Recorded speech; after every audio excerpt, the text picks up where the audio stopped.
단지 여기가 이제 조금 더 리스크는 있겠죠. 여기는 이제 하이 리스크 하이 리턴이고 여기는 로우 리스크 로우 리턴이겠죠. 여기는 좀 붕딩이가 무겁죠.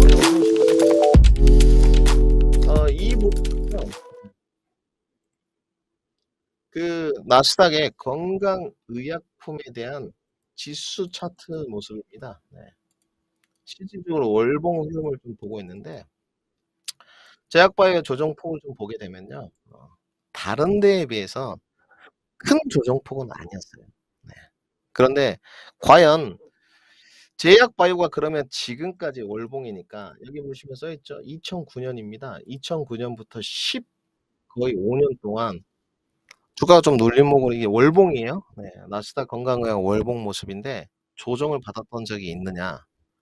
단기적으로 내려온 적은 있었어도 항상 추세가 우상향 되어 오는 섹터였습니다. 근데 지금 여기 보이시는 월봉 이 안에 향후 2년 동안 기간 횡보로 조정을 좀 받았어요. 가격 조정이라고 논하기에는 쪼끔 무리수가 있는 것 같습니다. 어쨌든 차트 모습은 기술적인 걸 좀 반영시키고 있으니까. 그렇죠. 월봉 모습을 보시게 되면. 그러면 결국은 기간 횡보의 형태로 갔다고 좀 보여지는데 과연 바닥권이 쪼끔 만들어졌느냐? 저는 21,000포인트의 바닥권이 좀 만들어졌다고 보여집니다, 우선. 우리가 해외 증시의 연동성 관계도 좀 봐야 되니까. 만들어졌다고 좀 다 보는 쪽이에요. 하방 경직성이 확보가 좀 됐구나. 하방 경직성이 확보되면서 인식의 변화. 우리가 자동차도 제가 그렇게 말씀드렸죠. 인식의 변화가 있으면서 달라졌다. 아. 저도 아직 제약 바이오를 섹터에 넣지 못했습니다. 돈이 좀 부족해서. 근데 이제 제약 바이오를 섹터에 넣어야 되는 시점이 오고 있다고 보여져요. 계속적으로 뭐 삼청당 제약이라든지 한미약품이라든지 주가가 올라가는 종목들 못 먹고 그냥 방관했어요. 그쪽으로 수급이 갈 수가 없으니까. 반도체에 계속 물타기 하고 반도체 잡아가고 거기에다가 2차 전지 장비까지 얹히니까 여력이 없더라고요. 그리고 오늘 저는 회원 방송을 하면서 이런 걸 고민했습니다. 과연 차익 실현을 언제 해야 되느냐. 해답은 간단했습니다. 갈 때까지 간다. 네. 이거였어요, 답은. 네. 그러면 슬슬 이제 뭐 매매하시는 분들이나 내가 쪼끔 고점 상단의 지수가 와서 2차 전지도 좀 차익 실현하겠다. 반도체도 매매하신 분들 좀 차익 실현하겠다 하시는 분들은 눌림목에 있는 종목들을 지수가 아까 고점이라고 했으니까 나스닥도 그렇고 코스피 지수도 그렇고 조정에 들어갔을 때 편제를 내 포트에 편제를 해야 되는 종목들이 저는 제약바이오라고 보여지는 쪽입니다. 네. 특히나 실적이 있으면서 좀 주가에 대한 밸류를 좀 후하게 받지 못했던 것들 내지는 임상 실험에 대한 가능성이 있는 종목들은 좀 적극적으로 편제를 해야 된다고 보는 쪽이에요. 우리나라 거는 볼 필요가 없는 것 같고요. 우리나라 거는 대장주의 흐름부터 좀 보겠습니다.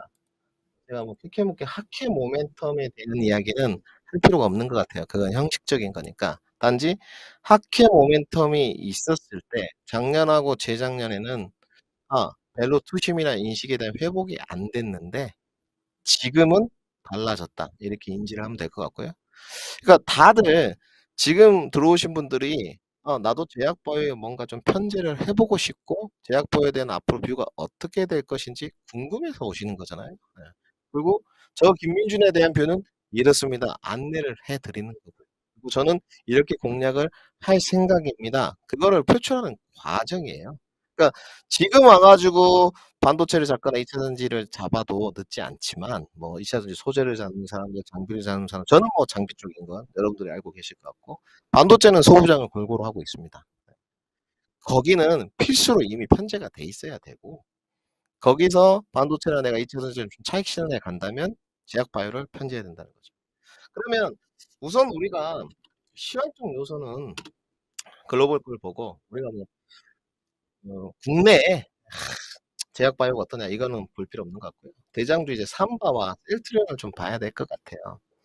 실질적으로 그 삼바의 하방 지지대를 보시게 되면 77만 원이에요. 근데 삼바가 움직이지 않았습니다. 삼바가 움직인 적이 없어요.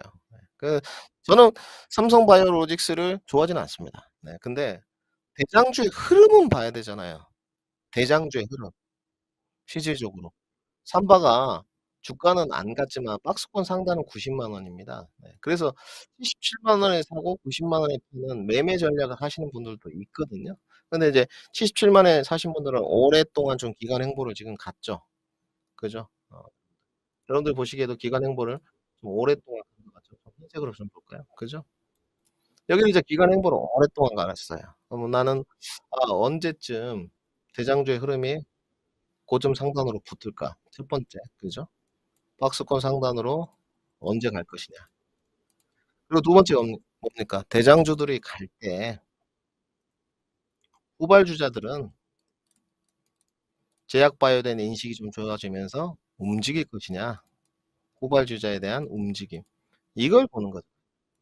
저는 선발을 좀 보면서 우선은 대장주의 흐름이 중요하다 그랬는데 주가의 그 상승 동력이 좀 부재해서 그렇지 그리고 시장의 수급과 매기가 좀 제한적이어서 그렇지 하방 경직성은 확보한 것 같습니다. 그러니까 실질적으로 제한적인 수급 과정 내에서 테마를 탔던 쪽들이 좀 있어요. 로봇이라든지 뭐 최근에 AI라든지 AI 뭐 실질적으로도 아직 뭐 모멘텀이 깨지지 않았지만 그런 테마 종목들은 주가들이 다 무너졌어요. 실제로 몇몇 종목, 몇몇 종목을 제외하고는. 다 주가들이 좀 볼까요? 다 주가들이 무너졌습니다. 보시게 되면 15만 원에서 10만 원까지 레온보틱스도 조정받았고 이제 바닥권 만들어 가고 있어요. 근데 저는 솔직히 10만 원도 하방 경직성이 확보가 좀 안 됐다고 보는 쪽이거든요. 그죠? 그리고 솔직히 레인보톡스를 폄하하는 게 아니고 레인보틱스하고 삼바를 비교하는 건 좀 무리수죠. 근데 하방 경직성이 확보가 됐는데 그러면 과연 임상 실험 모멘텀이 있었던 후발 주자 종목들, 중견 제약업체라든지 이런 종목들의 퍼포먼스는 어땠느냐를 좀 봐야 될 것 같아요. 알게 모르게 움직였느냐. 셀트리온도 저는 뭐 개인적으로 헬스케어를 쪼끔 더 보는 쪽인데 이미 하방 경직성은 다 만든 것 같아요, 실질적으로. 이런 종목들 솔직히 7만 원 무너지고 55,000 원 왔을 때 사신 분들도 꽤 있어요. 대형주에 대한 것은 뷰를 별로 말씀드릴 이유가 없어요. 움직임이 좀 제한적이고 엉덩이가 무거운 주식들이니까 또 자금을 많이 투입해야지 결과물이 좀 시원시원하게 나오잖아요.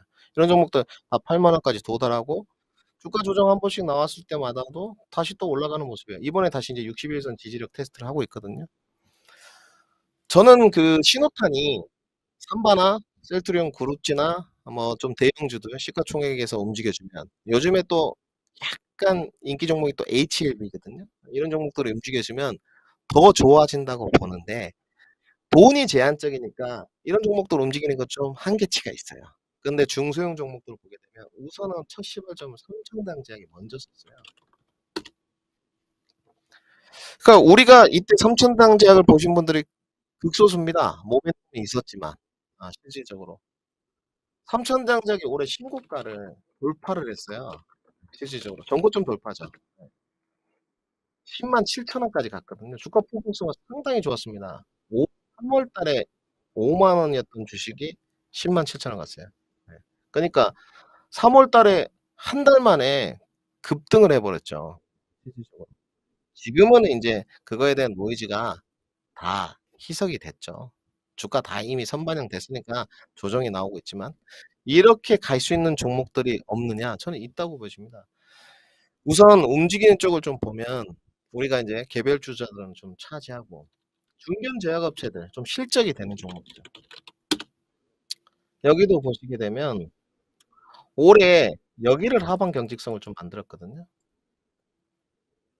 여기. 여기가 하방 경직성을 만들었는데 어 여기 보시게 되면 여기 1월 7 일입니다. 예 지금. 1월 7 일인데 여기가 며칠이냐 여기서부터 이 구간까지가 여러분들 석 달이에요. 석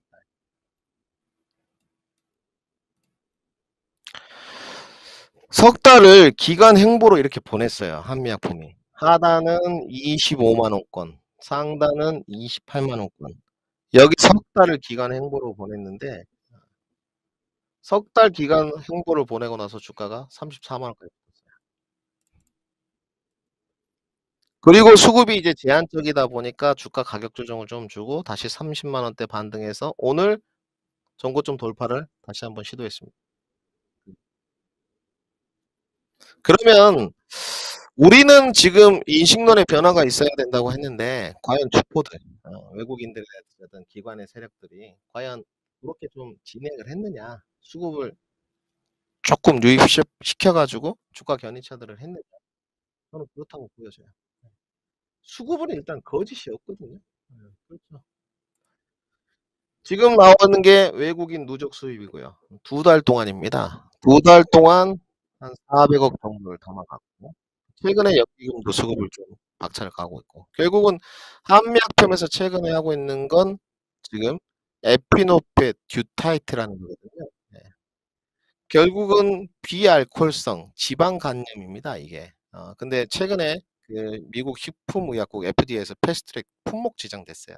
그러니까 이런 임상 실험 모멘텀이라든지 본인들이 갖고 있는 요소가 시장에 빠르게 좀 작용을 하고 있고 기관이나 외인 수급들이 여기에 따라서 매집을 하고 있는 것들이 저는 좀 비춰져요. 네.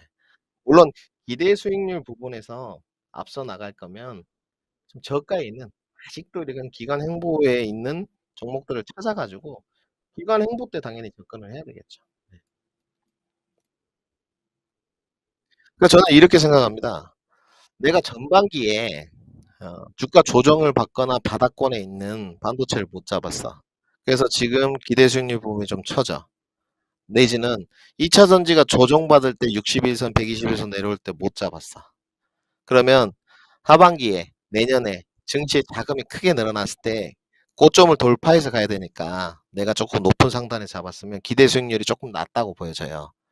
아주 칼같이 잡으신 분들은 다르겠지만 실질적으로 이번에 2차 전지 반등은 거의 다 120일선 내지는 60일선에서 반등이 나왔거든요. 어렵지 않았습니다. 네. 근데 내가 증시 자금이 좀 커지면서 다른 섹터들까지 전반적으로 반등이 나올 때 포트를 편제하고 싶으면 저는 틀림없이 제약바이오는 반등이 나온다고 쳐요. 그래서 제가 인제 뭐 다는 힌트를 못 드리겠지만 쪼끔 더 설명을 하면 저는 최근에 그래도 반등이 좀 소원했고 앞으로도 좀 이어질 수 있는 거 제가 이거 방송에 한번 들고 놨는데 유한양행이라고 좀 역시나 유한양행의 핵심적인 모멘텀은 맥라자인 것 같아요. 네. 맥라자에 대한 것들이 뭐 뜨거울 때가 있었습니다. 솔직하게 말씀드려서. 근데 소리 소문 없이 주가가 5만 원대부터 62,000 원까지 올라왔어요. 네. 한 24% 정도가 올라왔는데 물론 기대 수익률 부분이 다른 쪽으로 높았던 부분도 있겠죠. 뭐 집중과 선택을 하신 분들이 뭐 반도체나 2차 전지를 택하신 분들이 더 좋았던 부분도 있겠지만 저는 그 잠시만요. 그 방송국 마이크 줄이지 마세요. 네. 그러니까 마이크 다들 잘 들리시죠? 예. 예. 마이크를 보니까 자꾸 줄이시는 것 같은데 줄이지 마시고요. 네. 주가 퍼포먼스가 결코 나쁘지 않다고 보여집니다. 그런데 그 유한영행의 하방 경직성을 보게 되면 역시나 하방 경직성 부분이 5만 원에서 53,000원 부분이었거든요, 지금. 근데 이제 자신이 좀 없어. 왜 자신이 없냐? 수급이 좀 제한적이니까 제약바이오까지 갈 여력도 좀 안 되고 잘 안 올 것 같고 물론 제약바이오가 10버거는 좀 되지만 반등도 좀 더딜 것 같고. 현목투자님 어서 오십시오. 오랜만에 뵙는 것 같습니다. 예. 근데 수급의 상황은 틀린 것 같아요. 지금 보고 계신 거는 여러분들 유한양에게 연기금 수급이에요. 네. 어찌 됐건 우리가 자금을 들어오는 수급을 무시할 수는 없잖아요.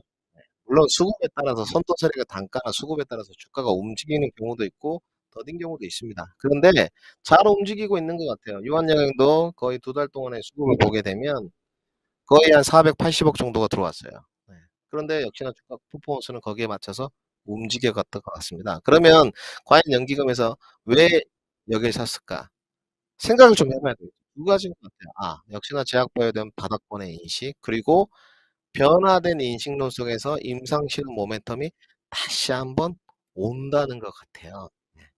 그러면 증시의 자금이 좀 풍부해졌어요. 지금은 제가 뭐라 그랬냐 증시 자금 자체가 점이 50조다 그랬어요. 그래서 50조를 넘어서 55조, 6좀 달라진다.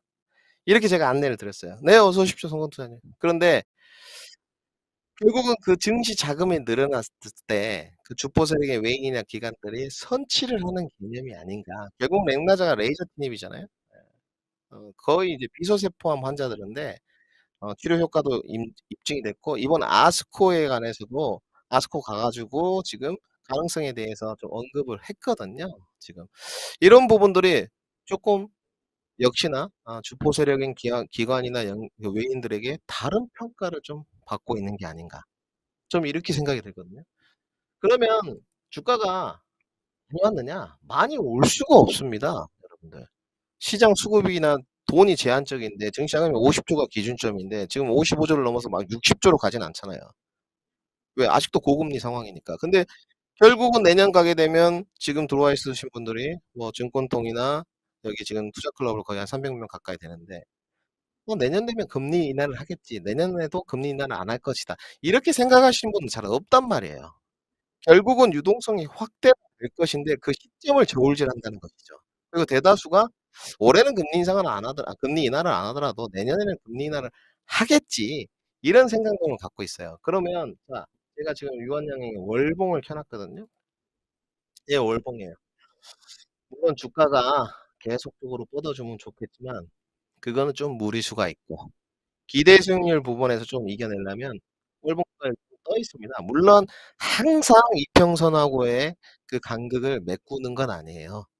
시속 게임이 진행됐을 때 '여기를 다 메꾸고 가겠지.' 이런 건 아니지만 증시가 아까 제가 말씀드렸듯이 아직 고금리 상황이고 직수가 나스닥도 그렇고 코스피도 그렇고 오버슈팅으로 가고 있는 구간이기 때문에 조정이 나온다고 하면 전체적인 섹터가 한번 눌림목이 간다고 보는 쪽이거든요. 그러니까 여러분들은 2차 전지나 지금 반도체에서 수익률 게임에서 우위에 있어야 되죠. 내지는 '나는 2차 전지나 반도체에 수익이 나 있어. 더 가져가겠다.' 난 눌림목이 나오더라도 지금 20-30% 수익이 나 있는데 '그래 좀 조정받았어. 나는 괜찮다. 지금.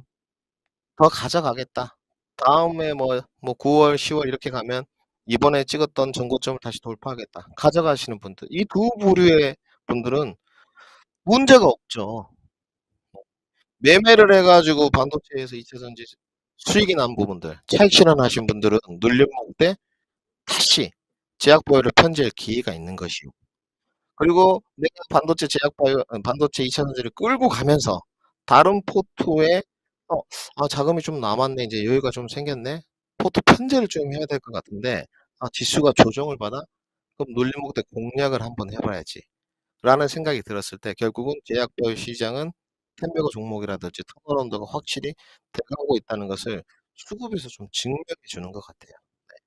그리고 우리가 중견 제약업체들 좀 보게 되면 이거 지금 유한양행의 월봉이라고 했잖아요. 딱 보시게 되면 코로나 때 2022년 1년 1월 29 일에 고점 찍었어요. 104,000 원. 지금이 2023년 6 월입니다. 2년 5 개월 동안 조정 다 받았는데 다른 데에 조정받을 때 다른 데들 막 60% 70% 조정받았잖아요. 2 차전 제외하고는. 별로 조정 안 받았습니다. 저는 이 형태가 월봉의 기간 조정의 형태라고 보여지는 쪽이거든요. 그러면 다시 한번 전고점 돌파를 하면서 갈 수 있다. 유한양이 꼭 그렇다는 건 아닙니다. 그러면 여기서 쪼끔 내가 안정감을 좀 가미하고 싶어. 안정감을. 그러면 중견 제약업체 내지는 쪼끔 시가총액이 큰 실적이 받침이 되는 바이오시밀러, 셀트리온 그룹 증이나 이런 쪽으로 좀 선회를 해 가시면 되고요. 저는 분명히 말씀드렸는데 삼바나 셀트리온 그룹주를 추천하는 건 아니에요. 해 가시면 될 것 같고. 삼바나 셀트리온 그룹주만 실적이 올해도 올라가는 쪽은 아니에요, 여러분들. 제약바이오 그룹주 안에서도 전년 동기 대비 올해도 실적이 올라가고 내년에도 올라가는 기업이 있습니다. 그 종목들 중에서 바이오 바닥권에 있는 종목들도 있어요. 그러니까 내가 포커싱을 할 때 안정감을 가미시켜서 전년 동기 기준으로 실적이 올라가면서 밸류가 쪼끔 저밸류고 바닥권에 있는 종목들을 가져갈 건지 아니면 내가 봤을 때 뭐 임상실험 모멘텀을 좀 가지고 가는 종목들을 볼 건지를 선정을 좀 하시면 좋을 것 같아요. 지금. 저는 두 가지 다 좀 결합 요소를 갖고 싶은데 아무래도 대형주 쪽으로 제약 바이오를 좀 공략할 때는 저는 실적이 쪼끔 더 받침이 있는 쪽이 나을 것 같고요. 뭐 셀트리온이 됐든 셀트리온 헬스케어가 됐든 그 무엇이 되었든 간에 좀 나을 것 같고 내가 좀 중소형주 쪽으로 가는 것은 퍼포먼스 쪽으로 좀 보시는 게 좋을 것 같아요. 특히나 임상 2상 내지는 3 상을 가고 있는 쪽. 실질적으로 유한양행이나 한미약품이 여러분 대형주에는 못 속합니다. 실질적으로. 물론 제약 바이오 안에서는 그렇게 할 수 있겠지만 중형주로 좀 봐야 돼요, 실질적으로. 이런 부분을 선별해서 가는 게 좋을 것 같고요, 제가 봤을 때. 그러면 지금 지수 조정이 이제 뭐 내일 모레 이제 FOMC가 나오고 오늘 밤에 CPI가 발표됩니다마는 여러분들은 내가 반도체나 2차 전지는 뭐 신규로 잡았거나 물타기들을 다 하셨을 거 아니에요. 저도 물타기를 다 진행을 했거든요. 그래서 단가 낮추는 작업을 끊임없이 했습니다. 네. 적극적으로 올해는 단가를 낮춰야 된다. 힘들지만 그냥 속된 말로 "빚내서 단가 낮춰라." 이런 말까지 했었어요. 왜냐하면 내가 평균 단가가 낮아야지만 기대 수익률 부분에서 올라가잖아요. 근데 제약 바이오 섹터들은 그럴 필요가 없 단지 이거는 선별을 해야 됩니다. 예를 들어 내가 제약 바이오를 갖고 있는데 이제 좀 안타까워요. 이런 걸 갖고 있다. 이거는 여러분 이게 신풍제약 모습인데 이건 바닥권 기관 행보가 아니에요. 네. 신풍제약의 반등 모멘텀이 뭐가 있어요? 그러면 신풍제약의 반등 모멘텀이 있다 치고 뭐 임상실험이 있다 치고 저도 파이프라인을 안 봤거든요. 있다 치고 그러면 유한양행이나 한미약품 이런 중견 제약업체 임상실험 모멘텀보다 신풍제약이 튼튼할까요? 그렇게 보이지지 않아요. 그러니까 이런 종목들은 여러분들 반등 때 갖고 계신 분들이 있을 거예요. 이 종목이 주가가 어마어마하게 갔던 종목이니까. 그죠? 21만 원까지 갔는데. 저는 이런 종목들은 선정하면 안 된다고 보여져요. 네.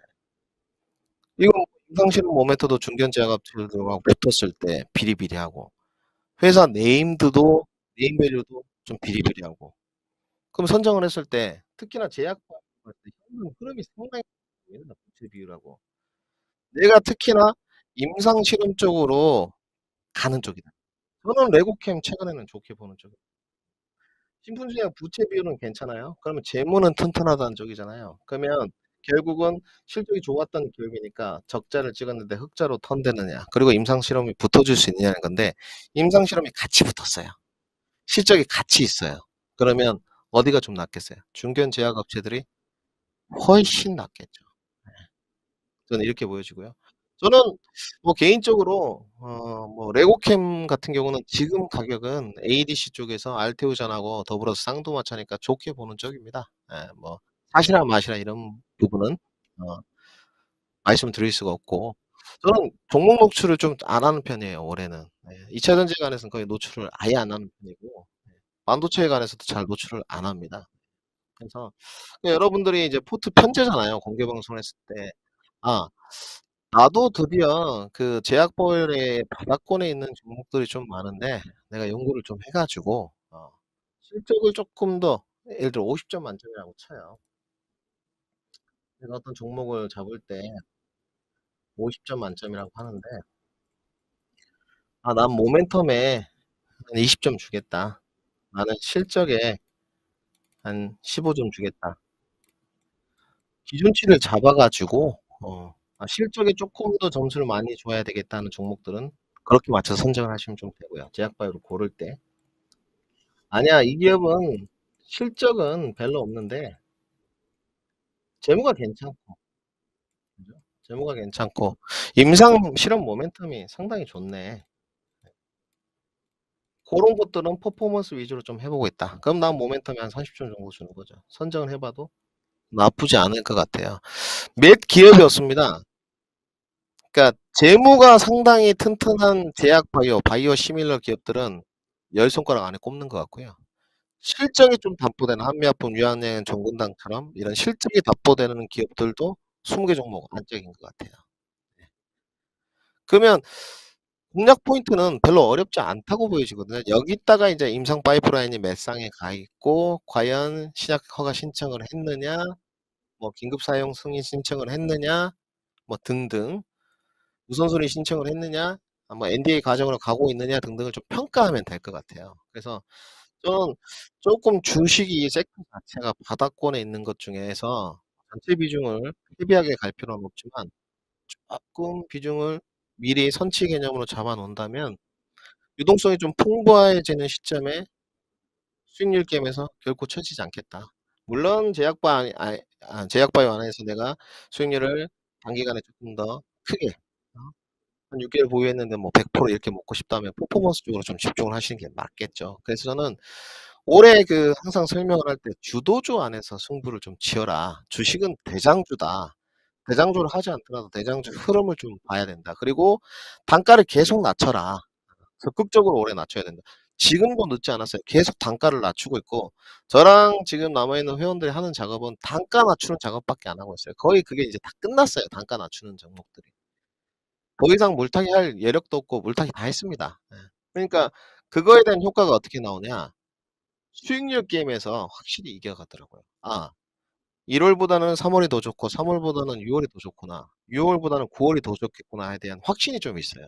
그러면 주도주 안에서 승부를 지을 때 딱 정해 보면 답은 나와 있어요. 주도주 할 때 요거를 한번 하죠. 오늘 제가 인제 이거는 내일 김민준 TV 유튜브 이제 콘텐츠 내용이고요. 이것도 간단하게만 좀 안내를 하면 뭐 시속도 근데 제가 마지막에 지난번부터 이거를 지금 달아 놓고 있습니다. 화면에 인제 나갈 텐데 스윙 중기로 가실 때는요. 반도체 신재생이고요. 10배를 내가 좀 쓰고 싶다. 그러면 제약바이오 저는 2차 전지 장비 그리고 시스템 반도체. 내가 매매를 좀 하고 싶다. 그래서 저는 자동차에 투자 안 합니다. 매매하거든요. 매매. 자동차, 조선도 투자를 하면 안 되겠죠. 가치 주니까 쌀 때 사 가지고 비쌀 때 팔아야 되겠죠. 조선, AI라든가. 여기 딱 답이 나와 있는 것 같아요. 이거는 이제 오늘 뭐 내일 이제 콘텐츠를 찍겠지만 단편적인 내용이죠. 반도체냐 2차 전지냐 엄마가 주냐 아빠가 주냐 의미 없는 논쟁이고 2차 전지 성장성 훼손이 있습니까? 훼손 없고 투자 기간하고 반등 여력의 문제 2차 전지는 딱 답이 나와 있어요. 내가 얼마만큼 투자 기간 가져갈 수 있고 반등 여력을 가져가느냐. 저는 뭐 CMO, CDMO 쪽에서 ST판보다 조금 수명주 나쁘게 보지 않고 있습니다. 힌트는 드렸어요, 송 부장님? 제가 아시는 분이니까. 그러니까 반도체에 대한 것은 저는 이렇게 봐요. 밸류 부담감이 없는 반도체에 좀 더 한 표를 줄 뿐이지 2차 전지 나쁘게 보지 않고 2차 전지도 저 보유 중입니다. 그리고 같은 기간의 상승 추세죠. 이어갈 때 반도체가 좀 위기라고 봐요. 그래서 반도체하고 2차 전지를 내가 비중을 30% 하고 싶다. 그러면 6대 4 정도로 포트폴리오 비중 분산을 하면 된다고 보는 쪽입니다. 그리고 2차 전지는 쪼끔 더 투자 기간 확보해서 혹시나 저는 지금 수익권인데 좀 떨어지면 모아가는 전략. 그러니까 저는 기회 있다고 보는 쪽이에요. 반도체나 2차 전지도 아직까지는. 그리고 지금 솔직히 기회 없는 섹터가 어디 있습니까? 2100 선도 더 떨어진다 이야기했는데 안 떨어졌고 전반기에 강세장이 올 거라고 예측한 사람이 거의 없었습니다. 네. 그 외친 사람 저 하나였었어요. 네. 강세장까지 아니라도 지금 주식 적극적으로 해야 된다. 다 힘들 때 단가 낮춰야 된다. 저는 그 회원들하고 2년 동안 주식을 하면서 물타기를 거의 해본 적이 없어요. 네. 근데 올해는 엄청 적극적으로 했습니다. 나가 있는 회원들하고 단가가 다 틀려요. 어쩔 수가 없어요. 네. 물타기를 해야죠. 예. 물타기를 해 가지고 수익률 부분에서 앞서 나가는 부분. 그래서 제약 바이오를 좀 관심 있게 더 보셨으면 좋을 것 같고요. 모르겠습니다. 제약 바이오는 저는 지금부터 이제 공략을 할 생각이고요. 대형주 한 종목, 소형주 한 종목을 좀 유심 있게 보고 있습니다. 그래서 이 정도면 대형주는 소형주 이제 매매하면서 끌고 가면 대형주로 비중 추가해 가지고 대형주 끌고 가면 기대 수익률 보고서 나쁘지 않겠다. 이렇게 좀 이야기를 하고 있고요. 그다음에 여러분들이 고민하시는 반도체는 다음 시간에 다루도록 하고 반도체나 2차 전지 쪽 뭐 소재를 하시든 장비를 하시건 이런 부분들은 잘 끌고 가셔 가지고 가기가 불편하면 파시면 돼요. 저는 그렇게 봅니다. 매도는 항상 매수가 어렵지 매도는 어려운 시점이 아니거든요. 그러니까 아 매도가 어려운 시점이지 매수가 어려운 건 아니에요. 그러면 매도는 내가 불편해. 그러면 파시면 됩니다. 네. 그렇잖아요. 나는 내 종목에 대해서 좀 확신이 있어. 다들 목표가가 틀리잖아요. 그러면 정리하면 될 것 같아요. 네. 뭐 2차 장비 수익 중인데 그 우리 배진열 님도 마찬가지예요. 뭐 제가 다 댓글을 볼 수는 없지만 본인의 그릇만큼 끌고 가시면 되고 저는 모르겠어요. 제가 인제 있는 사람은 제 울타리 내에 있는 사람들 회원들 챙겨서 인제 가는 부분이고 외부에 계신 분들한테 시청자분들한테 제 뷰를 좀 전달 드리고 저는 이렇게 공략을 좀 해 가겠습니다. 하는데 저는 1 월보다 3 월이 더 좋고요. 지금 3 월보다 6 월이 훨씬 계좌상이 더 좋습니다. 네. 그리고 6 월보다 7 월, 8 월, 9 월이 저는 더 좋을 거라고 확신하는 쪽이에요. 결정은 여러분들이 하시면 되고 도움이 필요하신 분들은 상담 전화 받으시면 될 것 같고 또 도움이 필요하시지 않는 분들은 여기서 뷰를 참조해 가지고 개인들이 잘 매수를 해 가시면 될 것 같습니다. 고생들 하셨고요. 마무리하겠습니다.